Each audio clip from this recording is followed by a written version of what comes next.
What's up, everybody? We're gonna do just kind of a conceptual video on connection, okay? I'm gonna highlight about half a dozen different ideas here, positions where this idea comes in. So connection kind of involves distribution of weight and having a position or hold on your partner where they cannot get out, okay? So how do you put your weight on them? How do you connect to them so they can't move, right? So Michael, we'll start here in the 50-50, right? So, and we'll both just sit, all right? Because that way we can kind of both do it, and we'll turn and face the camera if needed.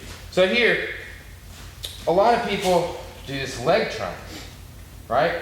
And I feel that if this is what I do, Michael can just kind of like probably wiggle his leg out. And I'll try and stop him, but just do whatever you need to do. Yeah, he can find a way out, okay? All right, same thing, I'm gonna move my triangle to the inside, you just stay on the outside. There, okay. Now I have the leg triangle again, so go ahead and try and wiggle. Good, okay. Come back. Here's another thing if you have the leg triangle. Michael can like hook his arm under my knee here, right? He can fit his whole fist in there. Not good. Now he's lessening everything.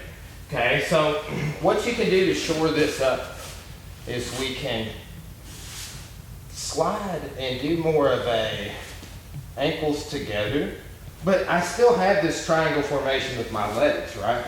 That makes it a lot tighter. So what I'm doing, instead of like stretching here, that can make it tight too, but I bring everything in close to my body here, okay? Then I bring my knees together here, okay? And I'll hang my hips on him periodically, okay? So it's real easy for him to get out here, we saw. It's a lot harder here. Go ahead and try. And I got both hands to work, okay? So same thing on the inside. We'll show that one real quick. Here. I'm bringing my knees together. I'm curling my legs in, not stretching them away, okay? And I will use this top leg to hang my hips.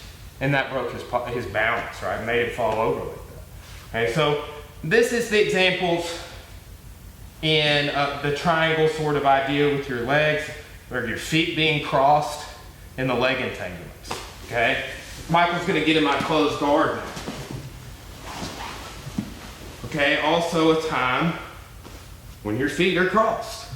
Okay, so that's kind of the thesis here, is that when your feet are crossed, you can do a couple of subtle things, and it looks like you either have a leg triangle or just your feet crossed, but people misinterpret to stretch away or to do things like, for me, it was really pulling down. I'm like, I'm just going to use my ulnar tendon to fight your whole body, right? When you have posture, right? And because I saw people fall down, I was like, oh, this is it. I just pull here, right? And I stretch my legs and make my guard tight. That was a thought process for me once upon a time. Okay, now I do the same thing I was talking about. I curl that top foot in and under his sort of butt or low back like this. And you saw my hips lift up. You saw a subtle change in him, right? This would be my top foot now. Okay, right there I'm stretching away. Not good. We need to make the guard tight, not inactive, so I curl in right there. And I pull down by bringing my knees this way. Okay, so it's a way we teach to break posture, but I'm kind of approaching it like, hey, if I do this correctly, it's like a leg entanglement. It's really hard for him to deal with. I can break his posture over and over again, and he can't really get out with ease. Okay, now, triangle, right? The good old triangle. There's lots of ways to finish this, okay? We've done videos on finishing details on a triangle. Really good set of details about shoulder walking and all that. It's great. Okay, so a couple of misconceptions on the triangle. Like, I'm not big on pulling the head. I'm gonna be kind of going over an idea where you're just here in the center, right? I'm not big on pulling the head. I think that's a misconception, all right? What I do is I'll block the head here and I'll raise my hips up like that, but I didn't pull his head. right? I kept my hands here. I raised my hips. I'll do that here, right?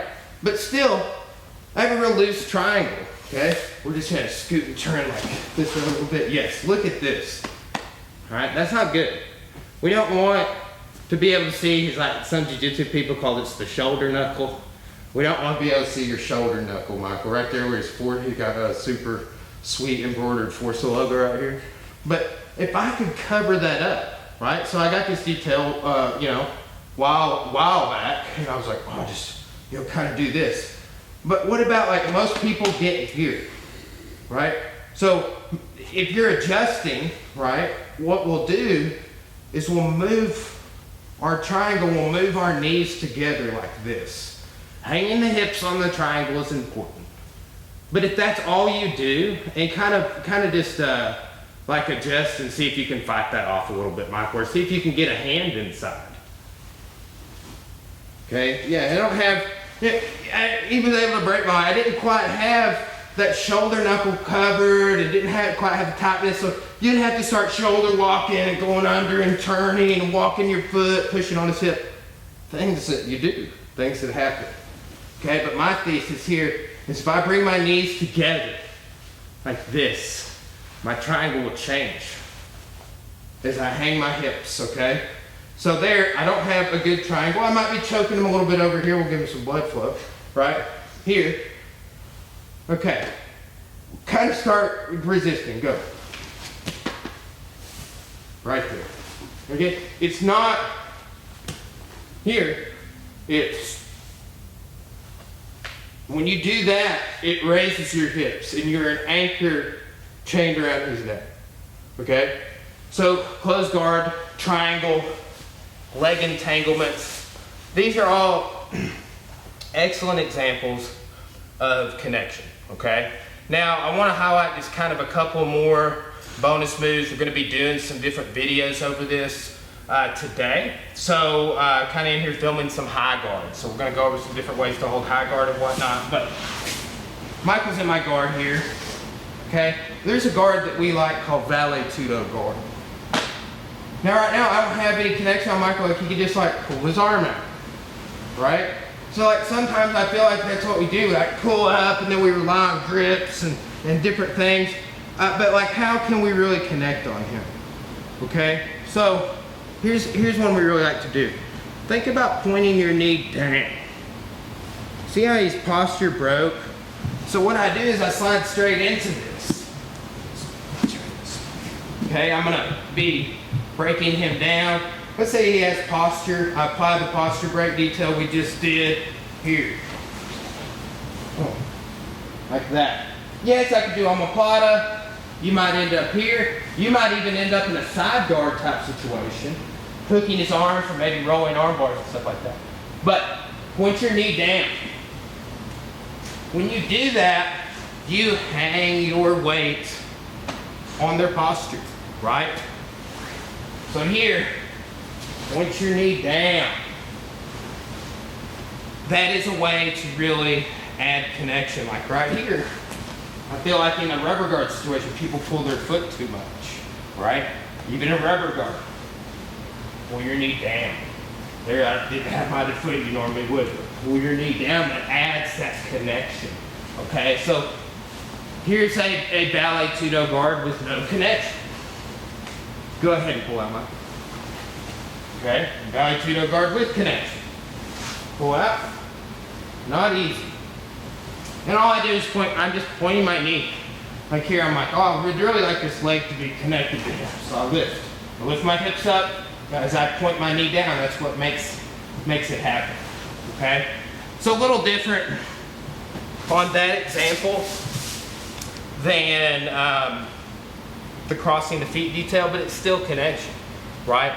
It's still the idea of sort of hanging the hips, lifting your hip up off the mat a little bit to really solidify that distribution of weight and that good connection, right? So just some kind of an overview, right? Some conceptual approaches to understanding this idea, okay? Thanks for watching.